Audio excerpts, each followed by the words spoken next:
Welcome to another edition of Beyond the Game, presented by Tunnel Vision Sports. I'm your host, Stephen Hayes, and today our guest is University of New Hampshire Athletic Director of Marketing and Communications, Mike Murphy. Mike Murphy, I'm sorry. Mike, how are you today?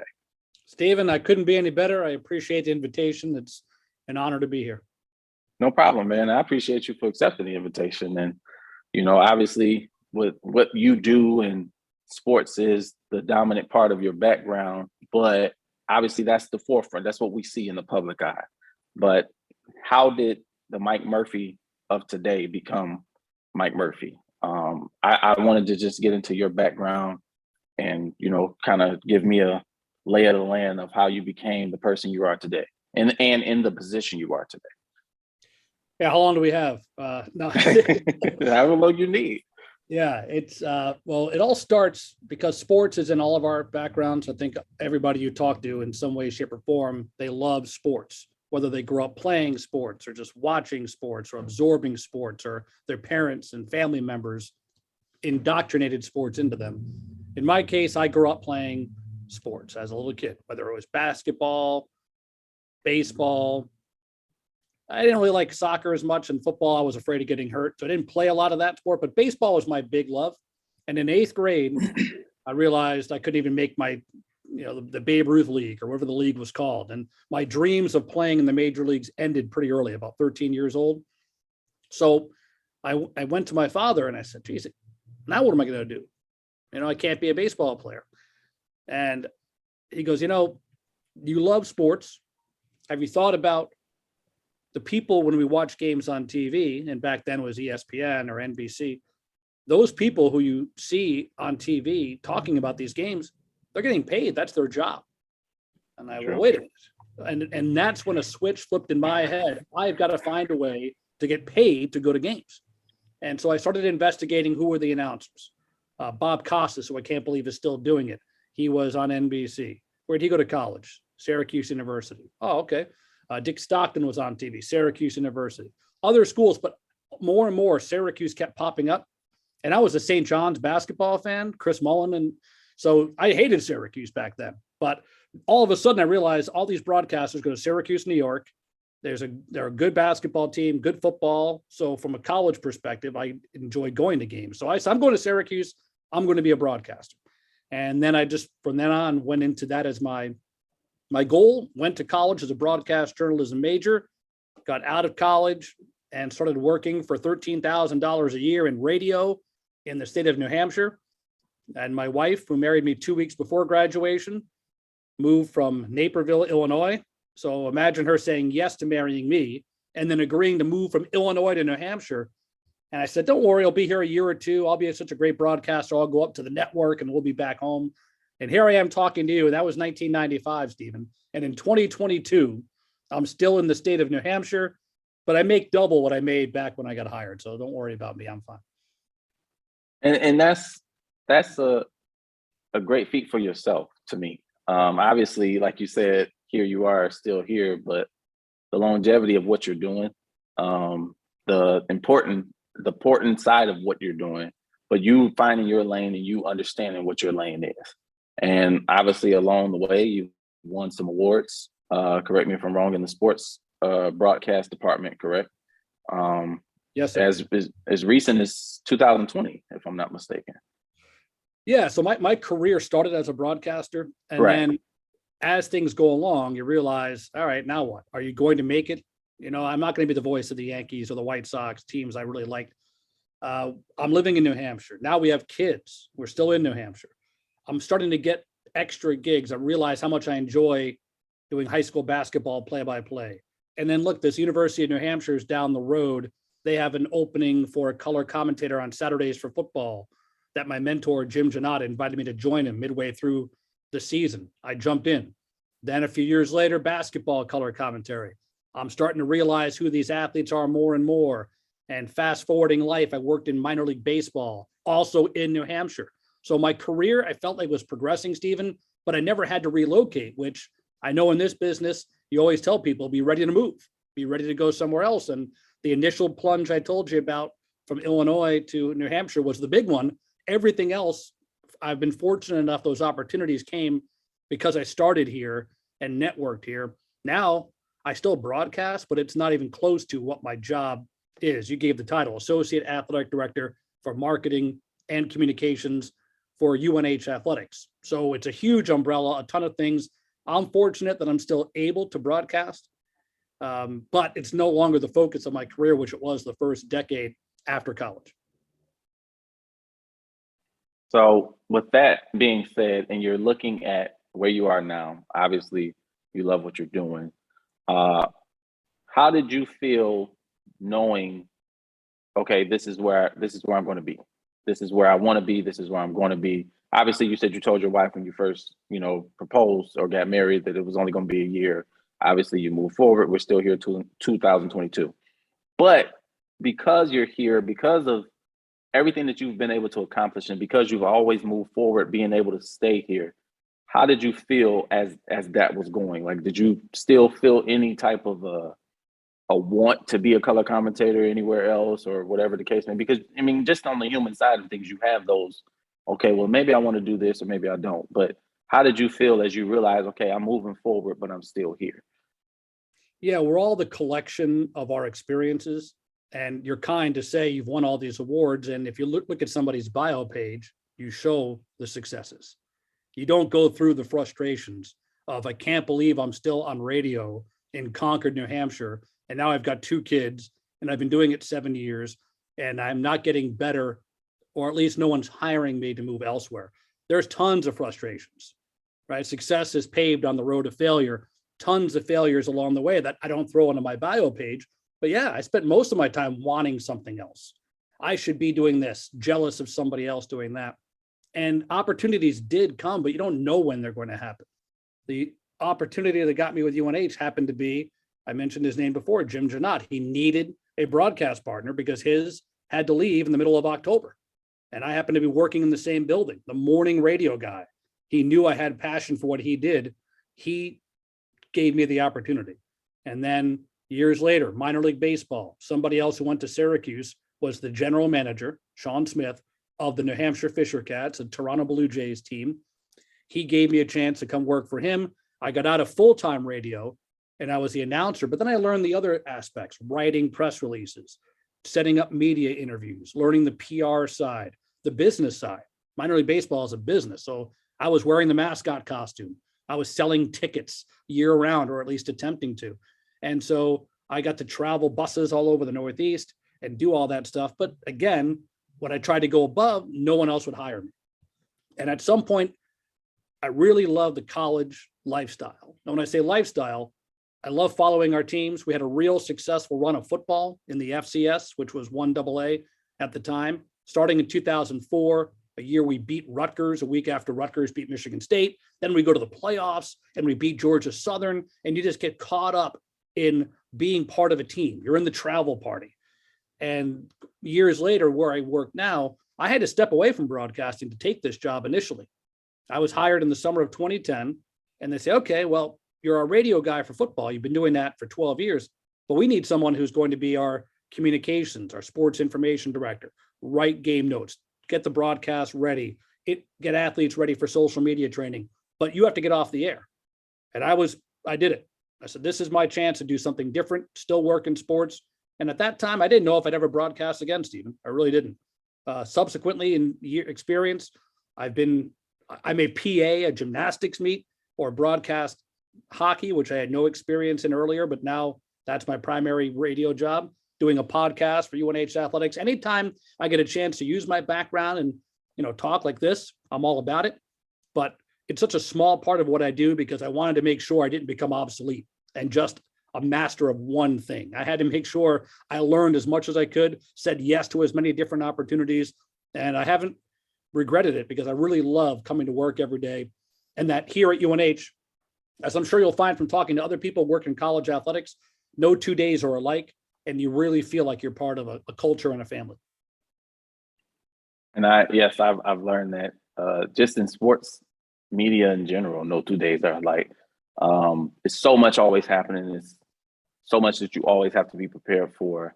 And the reason I asked you that question about how did you feel is because what I see from you is the perseverance.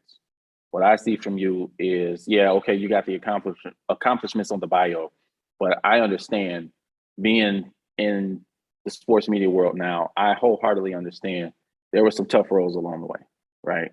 There were some tough roads along the way, and whatever your plan is initially is not going to be the plan in the end. Because as you said, I'll go back to one last time. You said, you told your wife, "Oh, we'll just be here a year." It is what it is. But looking at you flourishing in your role and being able to progress and move up still within UNH, that speaks volume to who you are as a person. That speaks volume to your work ethic, and your character. And as I told you before we started the show, that's what Beyond the Game is about. So for you, tell me a little bit about that sports side of UNH for you. You said you didn't get into hockey until you got into the position you are now. How was that transition for you? Very difficult. Hockey, I've never considered myself an expert in play-by-play anyway. I did baseball for a long time, did a lot of color commentary, football and basketball, but really my dream was to be the play-by-play announcer. You think about watching games or listening to games on the radio, the analyst usually is an expert, someone who played the game. I'm no expert, but describing the action, I really enjoyed. Well, hockey happens fast, happens furiously. I never played hockey, so it took me a long time to understand, why is that offside? Why is that icing? Why is that a penalty? That's not. What's the referee hand signal mean? And I was so fortunate that the support staff here at UNH liked my work from football and basketball, knew I was going to prepare and get better, and gave me the opportunity. And I still have a long way to go, don't get me wrong, but I went from filling in on occasion to becoming the voice of the team back in 2016. And that now allows me to travel with them after football season ends exclusively with hockey, and getting to know players is a big thing, coaches and staff. You know that, Stephen. It's a people business. And years later, the alumni coming back and talking to you and really appreciating, their families appreciating it. It's very intoxicating, to realize, yeah, not everybody loves you. And believe me, if you go on Twitter, there'll be enough people chirping about how bad I am. But ultimately, it's knowing that there's some positive impact there. I've loved that. And I don't get tired of the feeling on a football game day. It's Saturday and it's 8 a.m. and I'm showing up to a game. And I know I'm not getting home till after 9, 10 o'clock at night. But the anticipation of that game, and it does affect your emotions, winning and losing. I have no impact on either, but winning and losing really makes the difference. In hockey, it's not quite the same because there's more games. You have to keep a level head, but you get back on the bus somewhere in Boston or Vermont on a cold February night after a win, and it's great to say, good job, and let's go. You get back after a loss, and you're quiet, and you're sitting and going, man, that stinks. I have to work tomorrow.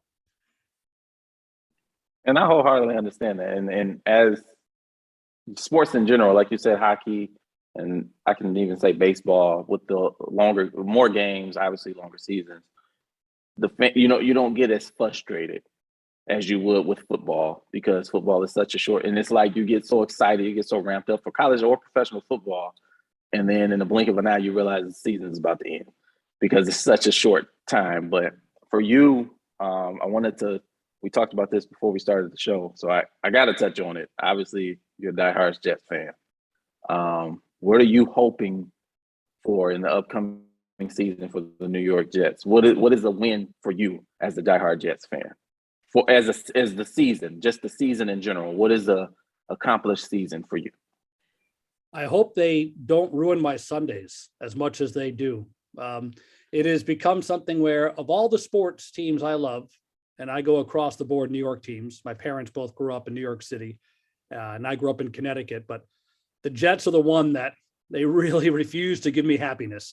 And that's the one that there's nothing like it. Going back to what I said about football here at UNH, that, when you build up towards that one game a week, it will affect your emotions. And my friends, very few of them are Jets fans, because I live up here in New Hampshire, so it's all Patriots.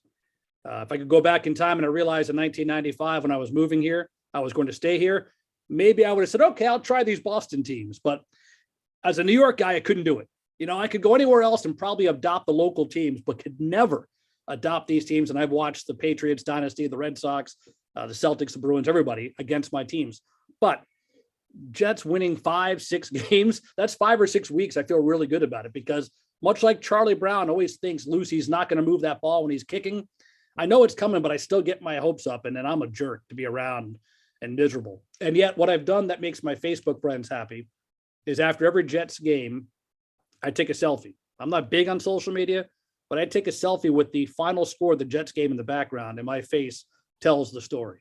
And people seeing my misery brings them so much joy every Sunday that it's become, I have to do it. All through COVID, they said, if I miss a game, they said, where's your picture? The Jets lost by 30 and you didn't put a picture up. So NFL is a special thing. And I gave my wife credit before. I love her. But this Packers thing is the only thing that really comes between us. I just don't understand where she can cheer for a team like that. Do you have any idea? Well, I have a huge idea. I mean, it's a great team to cheer for. Anybody who knows me, anybody who's ever watched this show knows how much of a diehard Packers fan I am.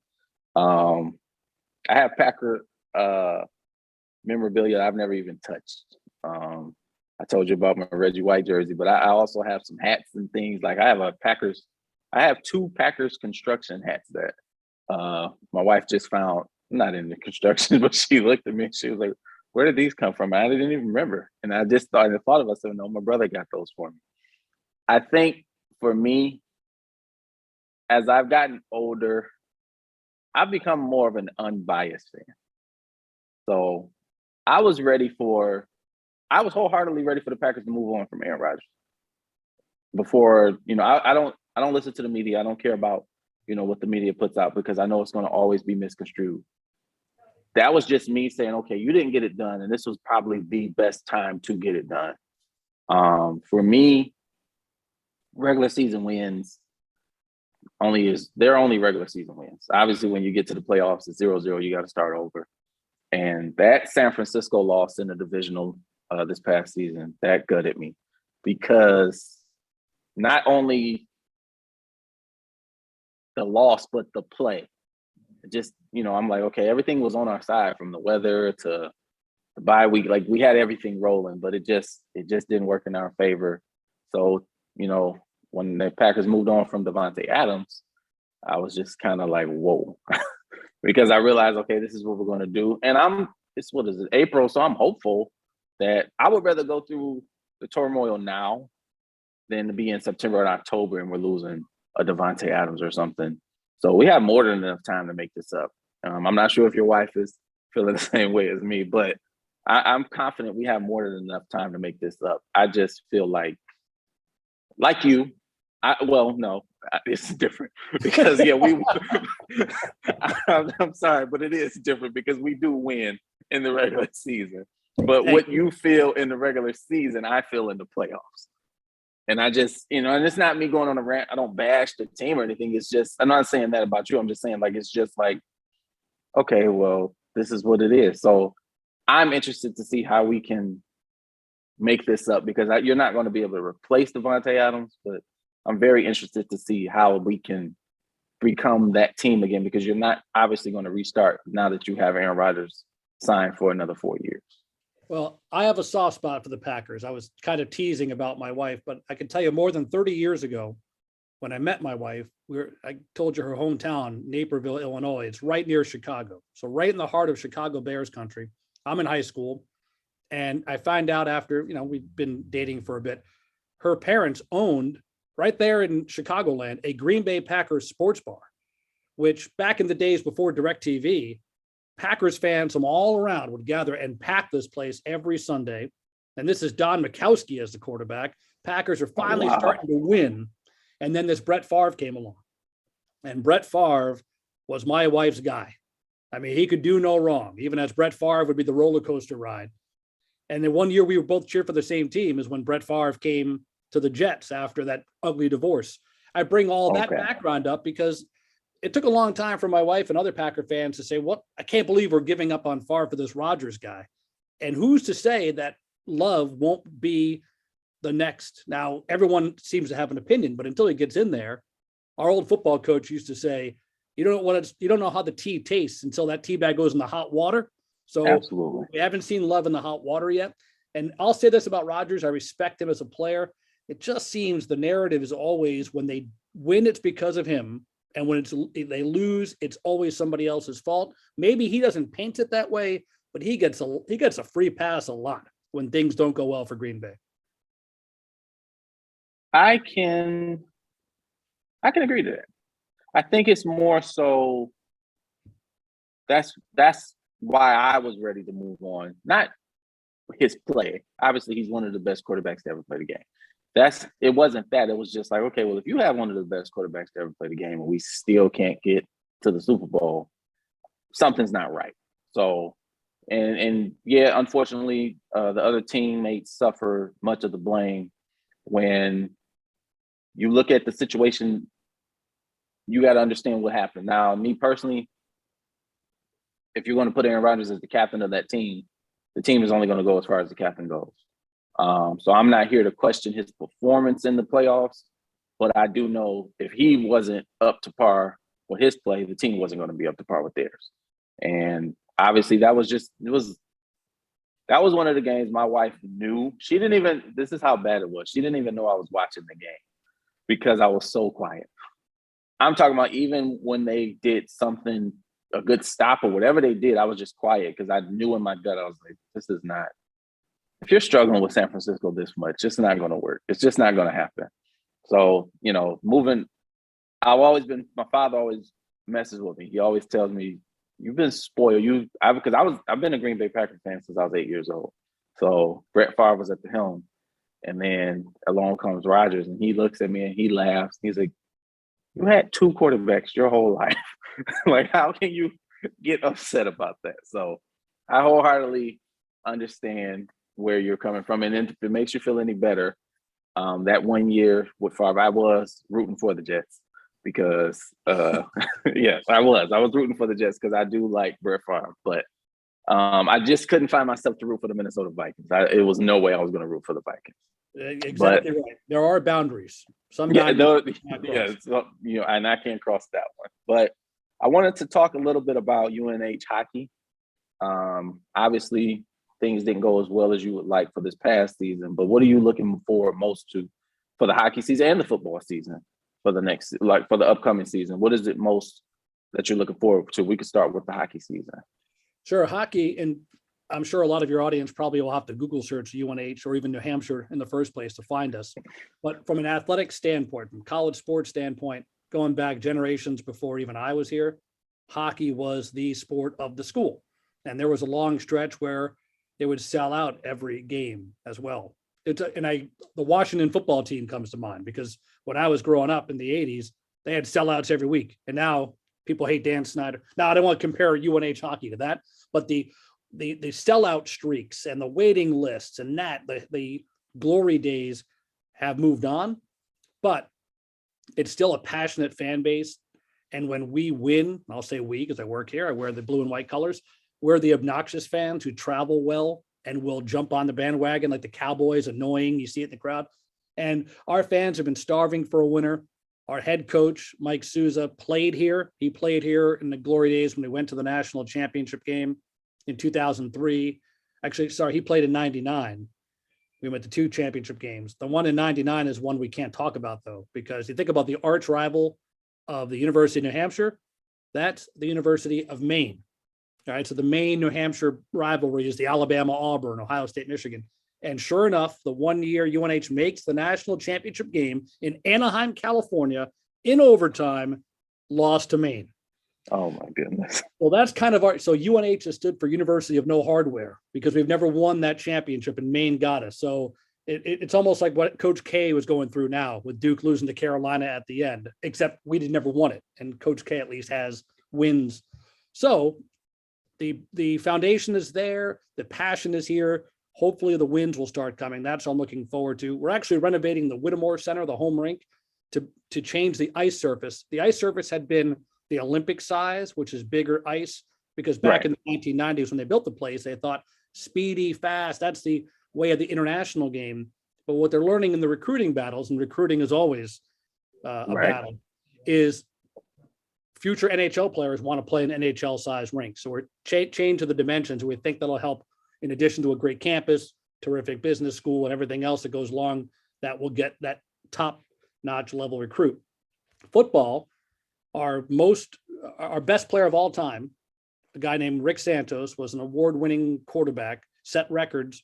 He started that playoff streak I told you about, played here from 2004 through 2007. Every year, UNH made the playoffs after not having won a playoff game in its history before that.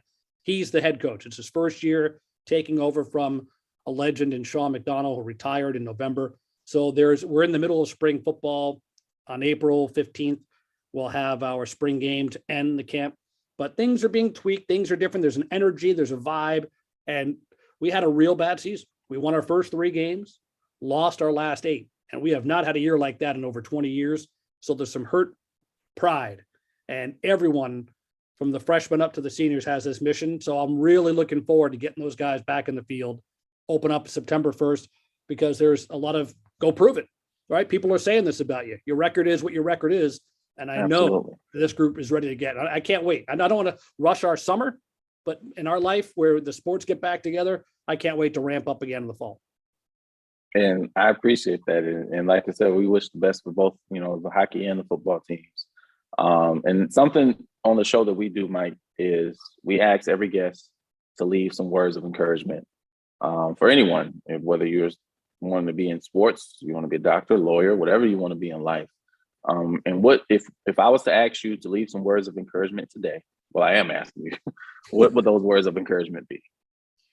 I think, and it won't come across very eloquently because I haven't written it down or rehearsed it, but a few things.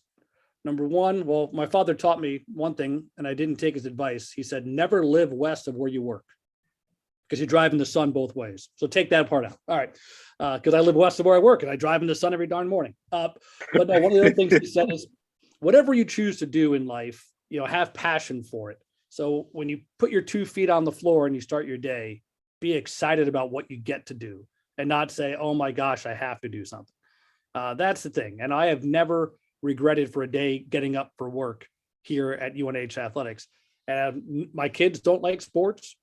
My wife has a different job. She works in a school and they each have their own careers, but they're happy. You have to be happy doing something. Don't spend your time being envious of the person next to you or what you think you should have, right? Blaming someone for becoming your own victim or blaming someone else is the best way to prolong a problem. Be happy for what you do. Do something that makes you happy. And if that's infectious, people will catch on to it and you will be successful. How you measure success is totally up to you. But if you're doing something you like, that's cool. Hang on to that as long as you can. Thank you. Thank you. Thank you for those words of encouragement, Mike. And I appreciate you once again for being a guest on the show. And I actually love talking with you. And we'll chat some more off camera, but I appreciate you being a guest. This is Beyond the Game. Mike Murphy, Stephen Hayes, and we're out.